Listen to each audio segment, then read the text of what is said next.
Hi students, welcome back to the concluding part of the poem Mending Wall by Robert Frost. In the previous videos, we have already seen the damage happened to the boundary wall that divides the plot of the poet and his neighbor. We have also seen how both of them get involved in mending the wall. But towards the end of the first stanza, we find a sudden change in the attitude of the poet regarding the need of the wall. The wall once provided him a sense of security and protection becomes a barrier to their friendship and intimacy now. So, he tries to dissuade his neighbor from building the wall. Do you know how he tried to convince his neighbor about this idea? Yes, he tried to convince him that the wall is not essential by saying that his apples will not trespass into his neighbor's plot and eat his pine cones. Do you remember the reply given by the neighbor? Yes, he replied by quoting a famous proverb that good fences make good neighbors. Students, before proceeding into the second stanza, let me remind you that the happiness experienced at the beginning of the mending task now slowly changes and takes into a serious tone when the neighbor insisted on him building a wall. Today, in the second stanza, let's see how the poet tackles the contradictory situation. Okay, move to the opening lines of the second stanza. Spring is the mischief in me, and I wonder if I could put a notion in his head. Why do they make good neighbors? Isn't it where there are cows? But here there are no cows. Here the poet makes another attempt to persuade his neighbor and change his mindset regarding the wall. In order to understand the first line, spring is the mischief in me, we have to know the symbolic significance of the spring season. Now listen. കുട്ടികളെ, European രാജ്യങ്ങളിൽ നമ്മുടേതിൽ നിന്ന് വ്യത്യസ്തമായുള്ള 4 സീസണുകളെക്കുറിച്ച് നമ്മൾ ആദ്യ വീഡിയോയിൽ തന്നെ പറയുകയുണ്ടായി. ഈ സീസണുകൾ മനുഷ്യജീവിതവുമായി എങ്ങനെ ബന്ധപ്പെട്ട് കിടക്കുന്നു എന്ന് നമുക്ക് കാണാവുന്നതാണ്. ഇവിടെ ഓരോ സീസണുകളും വ്യക്തിജീവിതത്തിലെ ഓരോ കാലഘട്ടങ്ങളുമായി ബന്ധപ്പെടുത്തി നോക്കുമ്പോൾ സ്പ്രിംഗ് അഥവാ വസന്തകാലം എന്നത് എല്ലാത്തിൻ്റെയും ജീവിത ആരംഭമാണ് കാണിക്കുന്നത്. ഭൂമി മുഴുവനും ഒരു പുതിയ ജീവിതത്തിനായി തയ്യാറെടുക്കുന്ന കാലം. പ്രപഞ്ചത്തിലുടനീളം പുതിയ ഉണർവും ഉണ്മയും ചൊടിപ്പും പ്രസരിപ്പുമുള്ള കാലഘട്ടമാണിത്. തുടർന്നു വരുന്ന സമ്മർ വളർച്ചയുടെയും സ്വാതന്ത്ര്യത്തിൻ്റെയും കാലഘട്ടമായാണ് കണക്കാക്കപ്പെടുന്നത്. വ്യക്തിയുടെ ജീവിതത്തിലെ ഏറ്റവും ശ്രദ്ധിക്കപ്പെടുന്ന കാലമാണ് സമ്മർ. യുവത്വത്തിനാണ് ഇവിടെ പ്രാധാന്യം. നമ്മുടെ സൗഹൃദവും സന്തോഷവും പൂർണ്ണതയും എല്ലാം ഈ സമ്മർ സീസൺ കൊണ്ടാണ് കണക്കാക്കപ്പെടുന്നത്. ഓട്ടം സീസണെ നമ്മൾ ഫോൾ സീസൺ എന്നും വിളിക്കാറുണ്ട്. ഇല കൊഴിയുന്ന ഈ കാലം വ്യക്തിജീവിതത്തിലെയും ചുറുചുറുക്കുള്ള ആദ്യ 2 കാലഘട്ടങ്ങൾ കഴിഞ്ഞ് സ്വന്തം ജീവിതത്തെ നോക്കിക്കാണാൻ സഹായിക്കുന്ന കാലഘട്ടമാണ്. പ്രകൃതി മുഴുവൻ മഞ്ഞുമൂടി ചലനമറ്റ് നിൽക്കുന്ന വിന്റർ സീസണാണ് ഏറ്റവും ഒടുവിൽ വരുന്നത്. വ്യക്തിജീവിതത്തിലും വാർദ്ധക്യവും മരണവുമാണ് വിന്റർ സീസണിൽ സൂചിപ്പിക്കുന്നത്. ഇതിൽ നിന്ന് നമുക്ക് മനസ്സിലാക്കാം എന്തുകൊണ്ടാണ് കവി തൻ്റെ ജീവിതത്തെ സ്പ്രിംഗ് സീസണുമായി ഇവിടെ കൂട്ടിയോജിപ്പിച്ചതെന്ന്. തൻ്റെ ജീവിതത്തിൻ്റെ കുസൃതികളും കുറുമ്പുകളും വാശികളും ഉന്മേഷവും പ്രസരിപ്പും ചൊടിപ്പും ക്ഷുഭിതമായ വികാരവുമെല്ലാം കൊണ്ട് വൃദ്ധനായ അയൽക്കാരനോട് ഒരൽപ്പം കുസൃതി കാട്ടാൻ, ജയിക്കാനായില്ലെങ്കിലും ഒന്ന് കൊമ്പ് കോർക്കാൻ കവിയെ പ്രേരിപ്പിച്ചിട്ടുണ്ടാവാം. കാരണം കവി ആ സമയത്ത് അദ്ദേഹത്തിൻ്റെ ജീവിതത്തിൻ്റെ വസന്തകാലത്തിലായിരുന്നുവല്ലോ. Through the beautiful expression, spring is the mischief in me, The poet says that it is the spring season or his youthful and vibrant nature that tempts him to play a little mischief with his elderly neighbor. The playful nature of the poet makes him to say that the wall is essential only in a place where there are cows. Since both of them don't have cows, they won't have any issue of trespassing and destroying the crops. Before I built a wall, I would ask to know what I was walling in or walling out, and to whom I was like to give offense. In these lines, we can see that the poet is being a little rude towards his elderly neighbor. The poet, in his thrill of brainwashing his neighbor, goes to the extent of asking him the purpose of the wall. He tells that before building a wall, one should have a clear idea of what he is going to bring in or include, or what he is going to throw out or reject. By putting forward such arguments, the poet really avows that he is offending or insulting his neighbor who is very much experienced than him.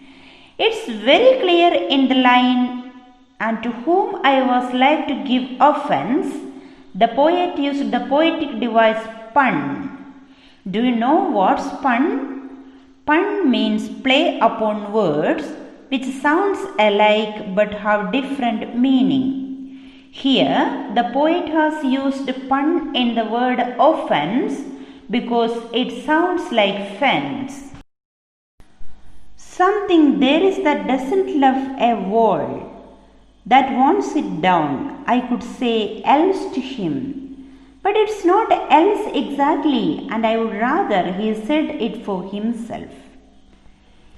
He then goes on to say that nature is against all man-made walls by repeating the very opening lines of the poem, something there is that doesn't love a wall.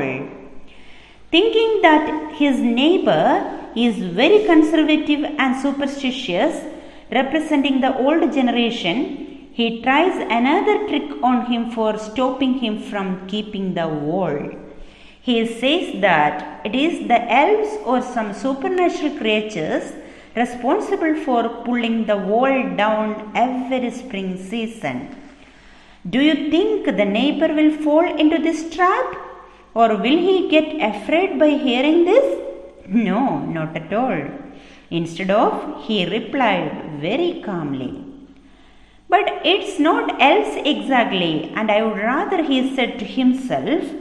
From these lines, it's very clear that the poet was not able to change his neighbor's mind, and he was very firm in his decision and wanted that wall at any cost. He did not even bother to listen to the poet's words. Rather, he was very busy by picking up stones, holding it tightly in his arm. I see him there, bringing a stone grasped firmly by the top, in each hand like an old stone savage armed. He moves in darkness, as it seems to me, not of woods only and the shades of trees. Students, the poet used simile for comparing the neighbor to an old stone savage here. The unmindful and the indifferent attitude of the neighbor evokes hatred in the mind of the poet.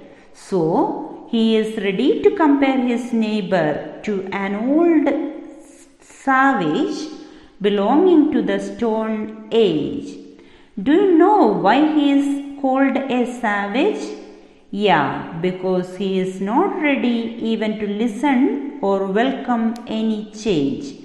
Moreover, he likes to dwell in ignorance or darkness.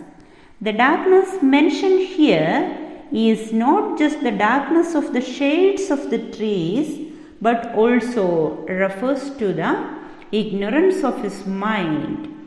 Here we can see a clash between modernity and tradition. The poet represents a new generation who always experiment new ideas and changing trends. But on the other hand, our neighbor seems to be an old-fashioned and a conservative person who is very reluctant to accept any progressive change. So, the poet is very sure that his neighbor will never change his mind and go beyond his father's words that good fences make good neighbors. Children, do you consider it as a mere reply? No, not at all.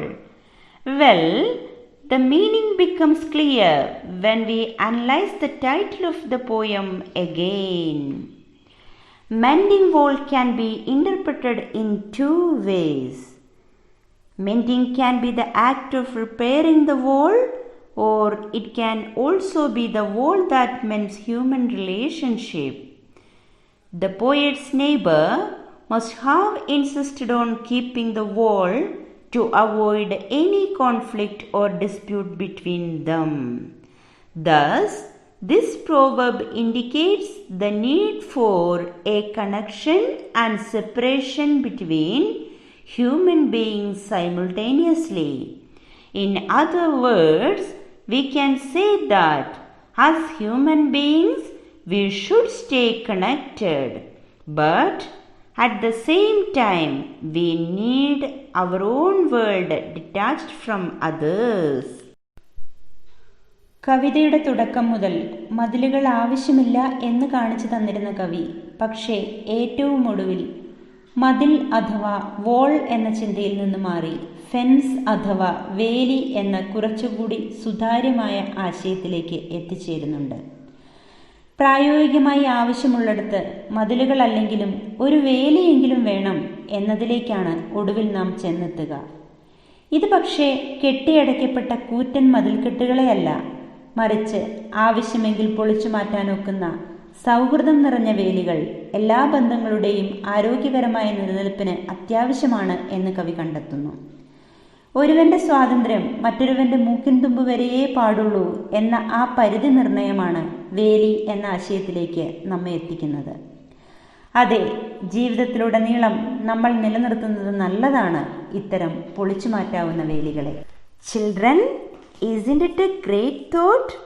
Yes, it is the uniqueness or speciality of Frost's poem.